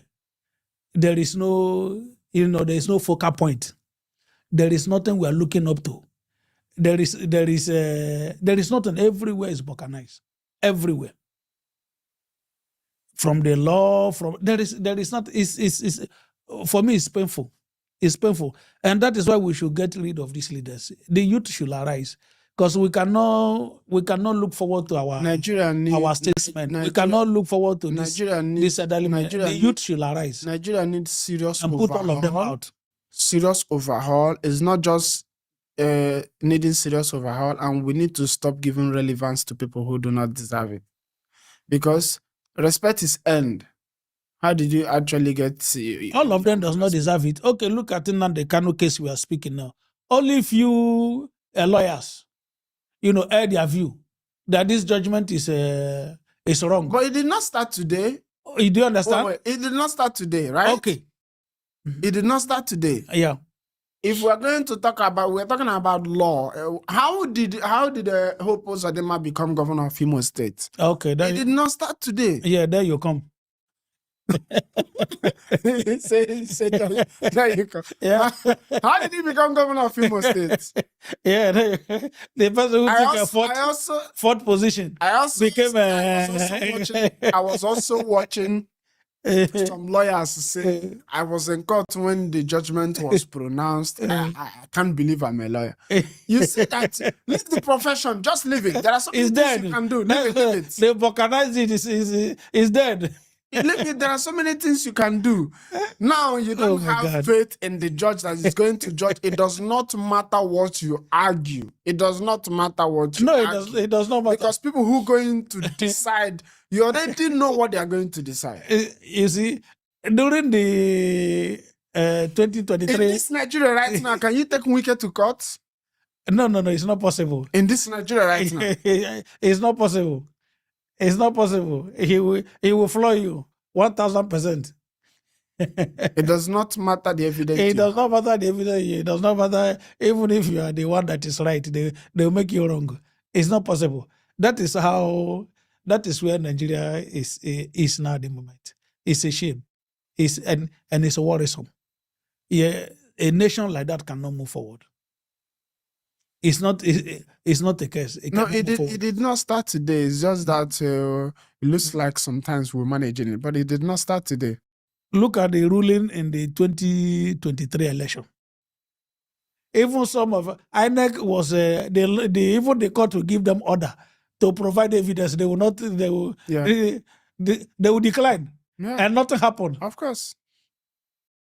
My husband is 57, 264 pounds, and his young trainer tells him he needs to walk 10. Man, Nigeria. Of course, in some judges, I've seen some people say that we can only rule, we cannot enforce. We are not law enforcement officers. Okay. We can only rule because if I also using Nnamdi Kanu, how many times did the judge tell DSS allow him to change his clothes? How many times? Since 2021. Yeah, those are what he need to change his clothes. He needs to change his code. This is the judge telling law enforcement officer in a country that has law. It's okay. That is awful. And the next day, they will still bring him to that same court. And the judge will not say, before we proceed, I need to see him change his clothes. You know the last reading he made, the judge, he said he has not even repented of his. I said, what is this man saying? Repent of what? You understand? That Nnamdi Kanu has not even, he didn't show remorse. No, they need to repent. Repent, maybe this may be a repentant IPOB. They have a repentant Boko Haram. That guy is, okay, we have changed his name to Injustice. Injustice Omotosho. Yeah, he does not merit that position.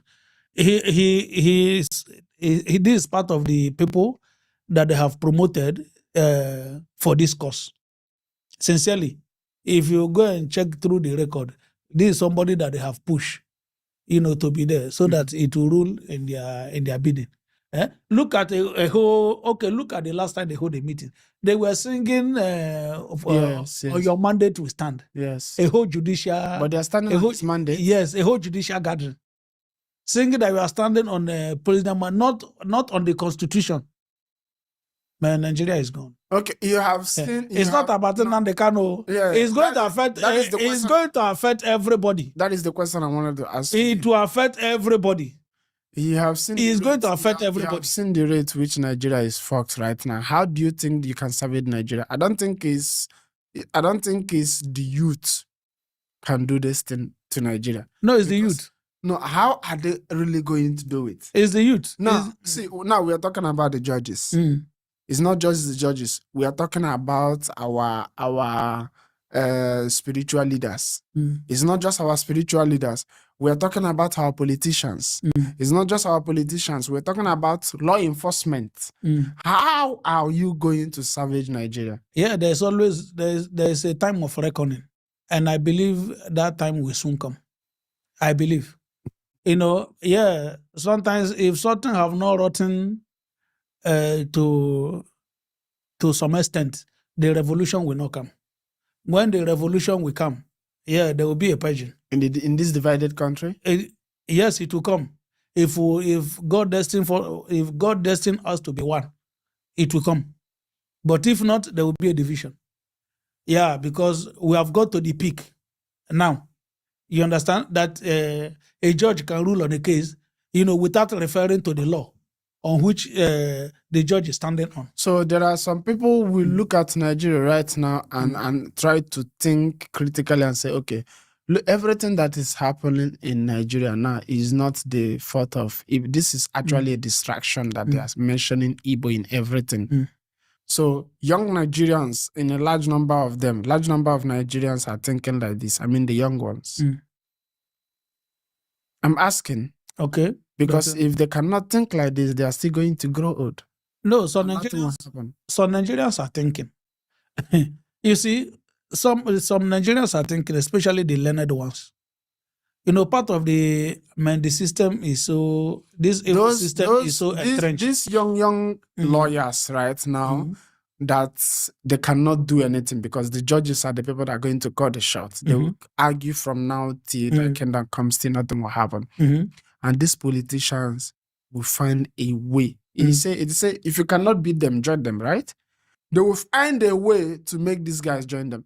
So what they are doing right now in Abuja is in Wike taking land and building houses to the new judges that the former government did not corrupt because they have not gotten to that position. Yeah. So this is just the playbook. No, Bible says that surely there's an end. To everything, there's an end. Yeah. I believe that. So that is what I'm asking the you. end That is is what I'm coming asking close. you. And that end is not going to be through election. It may be, it may not. Whichever way to take. But surely there will be an end. Surely there will be an end. And for me, I see that end coming very close because we're in a crossroad. There is nothing we are standing for now. There is nothing What is the working. sign of that crossroad? Yeah, what are the signs of it? Yeah. Maybe I'm not saying that's one. Yeah, this is part of it. Now we could see there is a failure in security. You cannot trust the military. You cannot trust the police. Yeah, that is a sign. That is the crossroad. You understand? Now, okay, you remember they kidnapped children from Kebbi the other day. Then the governor asked who gave the soldiers to leave because it was after the soldiers left that the kidnapping took place. The governor said they should ask who withdraw the soldiers, who asked them to leave. Who is going to ask the question? Yeah, so that is what I'm telling you. Everywhere the governor said they should ask. Yes, a governor, the soldiers are not under governor's command. So the governor don't have the power or resources to investigate? No, because the soldiers are not under his command. He can investigate. No, even if he investigate, there's nothing he can do. There's nothing he can do at all. Know. Ho 42 anni e salto il fondotinta. Non faccio filler e trattamenti facciali. Come? Seguo questi No, you see, let those are Nigerians know. No, because there's exclusive list. Mr. Freeborn, the military is there. The police is there. Mr. Freeborn. The governor cannot do that. Mr. Freeborn. Yes, sir. If he cannot do it, there are so many people he can leak the secret to, and they will leak the news. Yeah, but he's making Nigeria wanted to invade Niger, right? Yeah. How did that invasion stop? Because maybe one general did not want to fight that war, so he leaked that news, right? Yeah. If that he's just saying, asking that question, that is a political question they keep asking to say that maybe he's fighting for his state. He's not serious. If you want Nigerians to know, or the people of Kebbi State, right? The people of Kebbi State to know what happened. He can do it if, because of his office, will not allow him to say that. There are so many means to leak the news to fine. You were asking me what is the red line. Yeah. I was just trying to, point out to you, like, what happened in the military. I just tried to tell you that is not serious. Okay, number 2, this general that was killed. Yes, that's Oba, the general that was killed. And this general escaped the militants. He communicated that this is where I am for rescue. Understand his location. Yes, understand his location, and it was the bandits that came for him instead of the Nigerian. So these are red. It shows that it's been broken. Everything is broken. This is a red line. Okay, you come to the judiciary. You could see now that a judge can rule without referring to the law, that stands on the basis of his ruling or judgment. That is a red sign. You go to the police. The last time, from the police, I was reading that this guy, Harrison Gwamnishim, was saying that most of the kidnappers that was declared, wanted, they were supposed to be in prison. They were sentenced, a few months ago, with firearm. They were sentenced, but they were already out and they're already kidnapping. So it shows that nobody knows. They're already out. Those that are supposed to be in prison. It shows that the police also, that side is broken. These are the. But to make it fast, police because we need to go for the town hall. And they were I think police hand is out. They have done their own job. That one now is correctional officers and what is it called? Okay. So the people that released him, somebody said released him. Okay, so okay, what of police that they have seen involved in illegal job? No, There are so many. no, they have been involved since. That is why they want to disband SAS. Okay, so these are the red lights. This is why I say the end is close. The end is very, very near. If nothing happened politically, But you don't salvage rotten tomato. If you're rotten tomato, immediately the fungus start coming. What you do is throw it away. yes, the end is coming, and it will come in two ways. It's either Nigeria is divided or there will be a purging. Serious one. If we should remain as a country, because we cannot continue with this lawlessness, we cannot continue with injustice, we cannot continue with killing, we cannot continue with insecurity, we cannot continue. There are so many things we cannot continue. Yeah, there are so many we cannot continue with. And it's not from one office. Yes, it's not from one office, and it's not affecting only one one tribe. All these things are affecting everybody. Only that the Igbos are speaking loud. You understand? Because they're not at the helm of affairs. This thing is also affecting every part of Nigeria and every tribe. So we cannot continue like that as a nation. We cannot continue. You understand? We cannot. All Nigerians cannot leave the country. Many people are looking for how to travel, leave the country. All Nigerians cannot leave. So we cannot continue. It has to come to an end, and something must happen. Something must happen. We cannot continue. There is time for everything, and there is an end. I believe the end is. You are seeing Fulani Hesmadi's kidnappers on TikTok every day. You are seeing them on TikTok. Yeah. And they cannot be arrested. They cannot be arrested. You see the funny And they're in Nigeria. The funny thing, the people that were kidnapped in Kwara from CSC Church, there is news now that they have been released. Everybody is back home, which is a congratulation. We are glad. But what are the people that kidnapped them? What happened? Have they been arrested? Well, who released them? How did they? What happened? This is a question for our next section, which will continue. So if this is your first time coming across Week Influential, please subscribe to this channel and be part of our community. It's a growing community, and we need you to help us grow this channel. You see, there are things that they cannot talk on mainstream medias. On this platform, we'll talk about it. See you next on Week Influential.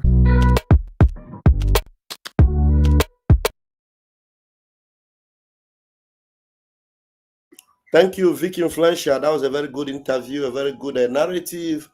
And it's good that you are on the side of truth without bias. And I love it when a presentation is made like this without bias, not because you want to side anybody because you are from your tribe or from your anywhere, but because you want to stand on the side of truth and actually speak the truth to power. Thank you very much.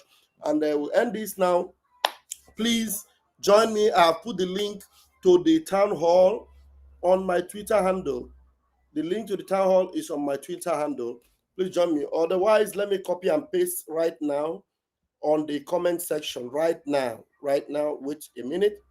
Let me just copy and paste. Oh, no. That's not what I'm looking for.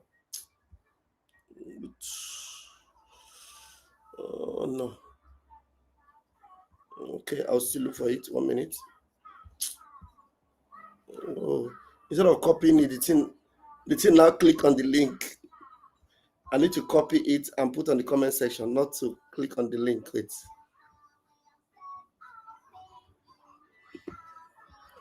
How do I copy?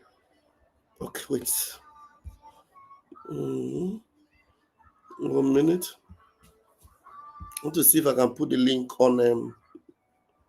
Okay, let me copy from Ikemba State.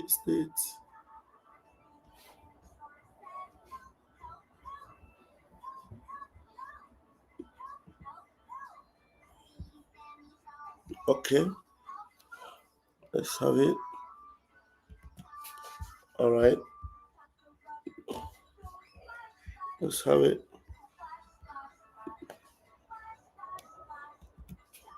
Okay, if you go on the comment section now, watch on the comment section, you're going to see the link. I just put the link right now on the comment section. Click it now and join us. Thank you, Mommy Egoibo. Click the link there. You can see the link. Click it now and join us in the Zoom. Thank you very much, and God bless you. Day one.